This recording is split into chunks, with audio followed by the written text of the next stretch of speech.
Hello बच्चों, let's read the question. Question says if x and x equal to x upon x plus 1 plus x square upon x plus 1 into x square plus 1 plus dot dot dot x raised to 2n upon x plus 1 x square plus 1 dot dot dot x raised to 2 raised to n plus 1 where x is greater than 1 and limit x raised to infinite s and x equal to l.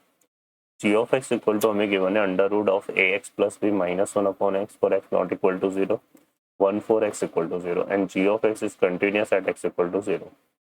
On the basis above information, answer the following question. Identify the correct statement. First हमें दिया हुआ है l plus a plus b equal to 5. b हमें दिया हुआ है domain of g of x equal to minus in 1/2 to infinite. c दिया हुआ है a minus 2b equal to 0 और d दिया हुआ है l equal to 1. सॉल्व करते हैं बच्चों क्वेश्चन को. इस क्वेश्चन के लिए जो की कॉन्सेप्ट है वो देख लेते हैं यहाँ से हम. की कॉन्सेप्ट की बात करें यहाँ से तो हम क्या यूज करेंगे इसमें. if a function f of x is continuous at x equal to a, then limit x tends to a minus f of x equal to f of a. ठीक है, सॉल्व करते हैं क्वेश्चन को. इस question में हमें देखिए एक तो फंक्शन गिवन है g ऑफ x है ना, जिसके लिए बोला हुआ है कि ये कंटिन्यूअस है x इक्वल टू 0. हम क्या यूज करेंगे यहाँ पर, limit x tends to 0 g of x equal to g of 0, क्योंकि कंटिन्यूअस है x इक्वल टू 0. तो यहाँ से क्या आ जाएगा हमारे पास, देखो इसमें आ जाएगा limit x tends to 0 g of, ये क्या है हमारे पास, under root of ax plus b minus 1 upon x है और g ऑफ 0 की वैल्यू क्या है 1. तो इस लिमिट की वैल्यू जो है 1 आ रही है, मतलब फाइनाइट आ रही है. और फाइनाइट कब आएगी, इसको देखने के लिए हम इस लिमिट को सिंप्लीफाई करते हैं थोड़ा सा. तो इसको सिंप्लीफाई करने के लिए इसका रैशनलाइजेशन कर देता हूँ मैं. तो लिमिट x टेंड्स टू 0, ये हो जाएगा हमारे पास, देखो ax प्लस b माइनस 1 है ना, और यहाँ पे हम क्या करते हैं x under root of ax plus b और यहाँ से आएगा माइनस 1. हमने क्या करा है बेसिकली कि under root of ax plus B plus 1 से डिवाइड मल्टीप्लाई किया. ठीक है, तो डिवाइड मल्टीप्लाई किया है तो यहाँ a माइनस बी पहले से था और under root ax plus B plus 1 आएगा. यहाँ पे दोनों को मल्टीप्लाई करेंगे तो ये रिजल्ट आ जाएगा. ठीक है बच्चों, अब ये क्लियर हो गया 1. ठीक है, और ये किसके इक्वल है, 1 के इक्वल. अब इस लिमिट की वैल्यू फाइनाइट कब आएगी, जो ये डिनोमिनेटर में x आ रहा है तो इस x से छोटी जितनी भी टर्म्स है ना वो 0 के इक्वल होने चाहिए. अब x से छोटा यहाँ पर एक कांस्टेंट आ रहा है b माइनस 1. ठीक है, x के एक्सपोनेंट से छोटी में बोल रहा हूँ, तो ये b माइनस 1 है और b माइनस 1 को जब तक हम इक्वेट नहीं करेंगे 0 के, इसके रिजल्ट फाइनाइट नहीं आएगी. ठीक है, तो हमें b माइनस 1 इक्वल टू 0 करना है. तो यहाँ से b की वैल्यू कितनी आ गई, 1. ठीक है, अब b इक्वल टू 1 आ गया तो हम क्या करने वाले हैं इसमें, b इक्वल टू 1 को यहाँ पुट कर देते हैं. ठीक है, और टेंस टू 0 इस अंडर रूट में अप्लाई करेंगे तो ये तो 2 बन जाएगा, क्योंकि b की वैल्यू 1 है, 1 प्लस 1 2 हो गया. तो यहाँ सिर्फ और सिर्फ हमारे पास देखो क्या बचेगा, हमारे पास अब बचेगा limit x tends to 0 ax upon 2x और ये किसके इक्वल था, 1 के इक्वल. तो यहाँ से आ जाएगा a by 2 equal to 1. So implies that हमारे पास a की वैल्यू कितनी आ गई, 2. ठीक है बच्चों, ये आ गई. तो a की वैल्यू, b की वैल्यू 1 हो गई और a की वैल्यू 2 हो गई. ठीक है, अब हमें क्या चाहिए यहाँ पे, एक एस एन एक्स ये सीरीज दी हुई है जो कि हमारे पास क्या है, x अपॉन एक्स प्लस 1 और plus X square upon X plus 1 X square plus 1 X square upon X plus 1 X square plus 1 plus dot dot dot और यहाँ पर x raise to 2 raise to n upon X plus 1 X square plus 1 dot dot dot X raise to 2 raise to n whole square और ये आ जाएगा हमारे पास plus 1. ठीक है, ये बेसिकली हमारे पास बन रहा है इसमें. क्लियर है. अब देखो यहाँ पे हम क्या करने वाले हैं, इसको सिंप्लीफाई करने के लिए हम लेंगे एस एन अपॉन, इसको डिवाइड कर देते हैं x माइनस 1 से. x माइनस 1 से डिवाइड करेंगे तो ये क्या बनेगा, ये बनेगा x upon X plus 1 x minus 1. ऐसे ही ये बन जाएगा plus X square upon X square plus one, x plus one x minus one मिलके एक्स स्क्वायर माइनस वन हो जाएगा, डॉट डॉट डॉट, इस तरह से रिजल्ट आएगा, है ना।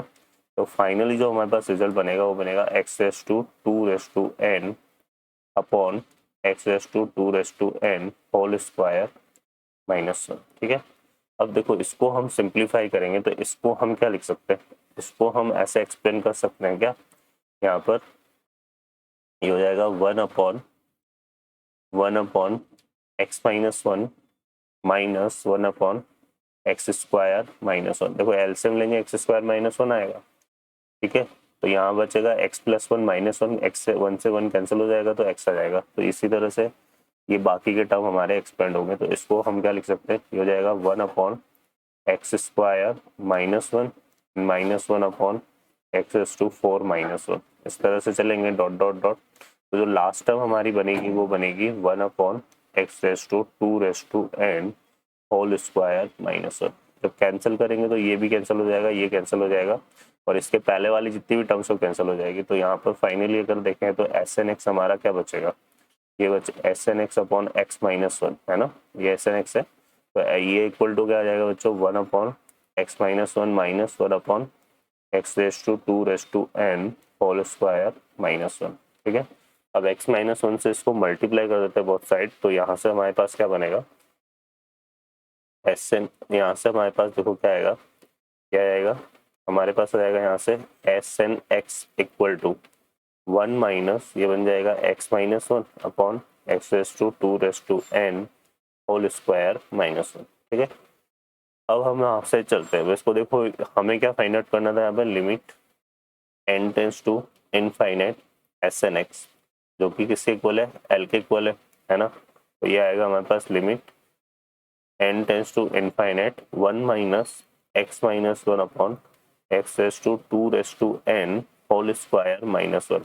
जब हम n tends to infinite use करेंगे, है ना, for n tends to infinite, ये जो रिजल्ट है x raise to N whole square minus one, ये टेंस करेगा कहाँ पर, इनफाइनाइट की तरफ, और ये इनफाइनाइट होगा तो x minus one upon infinite तो जीरो जाएगा। तो ये रिजल्ट किसके इक्वल आएगा बच्चों, एल के वन के इक्वल। तो एल की वैल्यू हमारे पास वन हो गई, ए की वैल्यू कितनी थी टू और बी की वैल्यू कितनी आई थी वन। ठीक है, अब यहाँ पे देखो एक एक ऑप्शन को हम सॉल्व करते हैं। फर्स्ट ऑप्शन में दिया हुआ है L plus A plus B, है ना। तो यहाँ से हम करें अगर L plus A plus B, तो ये हमारा कितना आ रहा है, one plus two plus one आ रहा है, जो कि फोर आ रहा है। तो ये स्टेटमेंट क्या है, इनकरेक्ट है। और इसमें ऑप्शन में पूछा है कि हमें आइडेंटिफाई करना है इनकरेक्ट स्टेटमेंट को, तो ये ऑप्शन हमारा करेक्ट होगा। अब सेकंड हमें domain of ji of X की बात करनी है। तो जी ऑफ एक्स हमारे पास ये है, तो ये हमारा जी ऑफ एक्स हमारे पास ये है। तो ये हमारे पास क्या आ जाएगा बच्चों, यहाँ पर जी ऑफ एक्स क्या है हमारे पास, under root of a x plus b, under root of a x plus b minus one upon x, है ना। For x not equal to zero define नहीं है, तो इसका डोमेन निकालने के लिए यहाँ पर देखो एक्स तो ऑलरेडी दिया हुआ है नॉट इक्वल टू जीरो, है ना, क्योंकि ये अनडिफाइंड कब होता है, जब एक्स इक्वल टू जीरो होता है। ठीक है, तो यहाँ से सिर्फ और सिर्फ हमें क्या कंसिडर करना पड़ेगा डोमेन के लिए, a x plus b greater than equal to zero, क्योंकि इसका एक्स का डोमेन तो आर हो जाएगा, है ना, और आर का इंटरसेक्शन लेंगे और जो पॉइंट एक्सेप्ट करना था, हटा रहा था, वो पहले से हटा हुआ है, तो ये आएगा। तो बेसिकली यहाँ से क्या बनेगा, X greater than equal to minus B by A. B की वैल्यू हमें पता है वन है और ए की वैल्यू टू है, सो इम्प्लाइज दैट हमारे पास x greater than equal to minus one by two हो जाएगा। ठीक है, क्लियर है। तो हम यहाँ से क्या गए हैं कि जो डोमेन है ना फंक्शन का डोमेन, ठीक है, वो हमारा क्या हो जाएगा, close interval minus one by two to infinite. ठीक है, ये आएगा।